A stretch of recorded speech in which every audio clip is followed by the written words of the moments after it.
the Civil Engineering Head of the Department of NIT Calicut, Dr. SANTHOSH Thambi, to deliver his felicitation address. Respected President of the Function, Engineer Shinoj, most respected guest of honor, Engineer E.Sreedharan, Professor Amar Kuti, other distinguished guests, fellow engineers, ladies and gentlemen.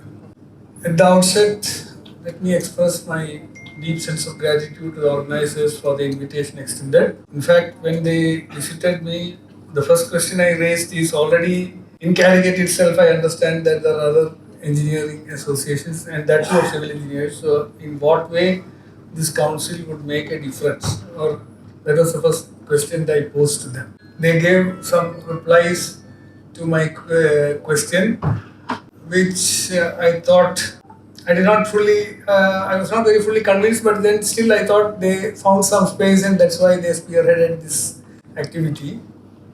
And after coming here, I understand that almost 4 years of thought has gone into this process of formally launching this. So I feel that definitely some deep thought process has gone into the formation of this council. So at the outset, I wish them all the best, and from our side, we promise whatever help we can provide, that will be provided. But and I wish this council all the best. I just would like to make a couple of comments on the points which our venerable engineer Sreedharan sir raised, as well as Ahmed Kuti sir raised. One is regarding the engineers bill and the total lack of regulation of the engineering profession, and especially the civil engineering profession, I should say, because civil engineering, other professions, of course, I think are not that involved with the public, whereas the civil engineering association profession is very much involved with the public, and therefore there is a lot of scope for non-professionalism as well. And I would say that our profession has been most unprofessional of all engineering professions, and that is why one of the reasons for the dismal state that in which this profession is at the moment. In fact, in my opinion, the state of affairs in which the civil engineering profession is, to some extent, is our own making, because we have, as a group, individuals could be exceptions, but then I should say that a vast majority of our engineers have involved in activities which are totally contrary to the code of ethics and profession, and that has brought us to this state. But at the same time, I should also say that we have been very conservative and resistant to change. See, 50 years back, what was taught and subjects which were emphasized in that time, things have, lot of water has flown and things have changed, technology has changed, requirements have changed, but still we do not want to change. And that is one of the reasons why civil engineering profession is doomed, I should say, or is facing a doom. I don't want to doom my profession, but it is really facing a big challenge, I should say. I'll cite one simple example. Those of you who have gone to arts, in arts colleges, there was a subject called geography. In the whole state of Kerala, actually geography was there in very few colleges. And it used to be in the arts faculty, BA geography, that was a degree. I did my pre-degree in Government College Chittoor in Palghat, which was one of the, I think in the whole Calicut University that time, I think that was the only college where BA geography was there. And it was there in University College in Kerala University. So people who did not get first group, after doing first group, who could not get into engineering. Those days there were very few engineering colleges in the whole state of Kerala. There were 5 engineering colleges plus REC. So those who could not get engineering, they had to go to some arts course unless they go migrate to another state. So they used to first try for PSC Physics, Maths, etc. Then move to these type of subjects. So many people did like that.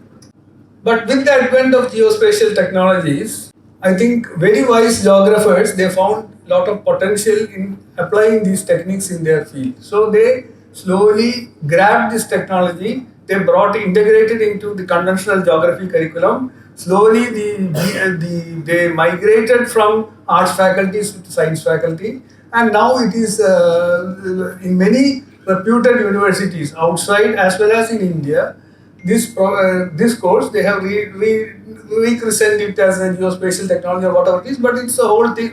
That old content is there, but then with bringing in geospatial techniques, etc., the potential of the area subject has grown like anything. And I think as we civil engineers, we have been very resistant to doing it. And this is one of the biggest challenges. And if this council can address this problem, I think a lot of changes will happen. I have seen consulting companies like RMSI, etc., in Delhi, where they do activities in water, wastewater, etc. sectors. Their head is anybody except a civil engineer. Although civil engineers are the best people who can do that job. You look at many consulting companies working in water sector, in wastewater sector, you will find that they consider civil engineers as simply engineers who can build buildings. But civil engineering is much more than that. And that we fail to recognize. You see what happened in Bangalore last week, 2 weeks back.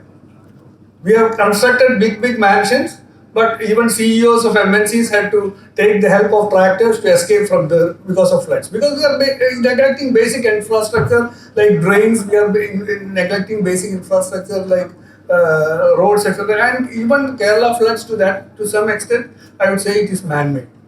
Because when lot of improvements, definitely highways have to be improved. When infrastructure is improved, you are constructing big embankments. In fact, all these road embankments which you see on the in the name of highway embankments, they are nothing but earth dams.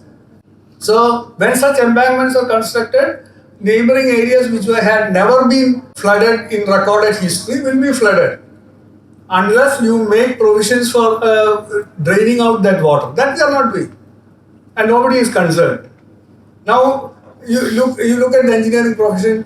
Go to any technical institute, people talk about artificial intelligence, machine learning. Artificial intelligence, machine learning is not going to help you in these type of scenarios. But we are unable to speak out there. We simply keep quiet. So what I am saying is, our silence is killing us. It is actually putting our profession in great in a very difficult situation, I should say. So unless we are able to see the writing on the wall, we are able to think out of box, we are able to swim against the current, we are able to speak out the bitter truth, I think our future is not that bright. And if we recognize that, and if we are able to do something, then definitely our future would be bright. So with these words, I wish the council all the best. I hope that the deliberations that you take up in the days to come will in some way contribute to what I felt in working all these years as major challenges that our profession is facing. So thank you once again and wish you all the best. Thank you.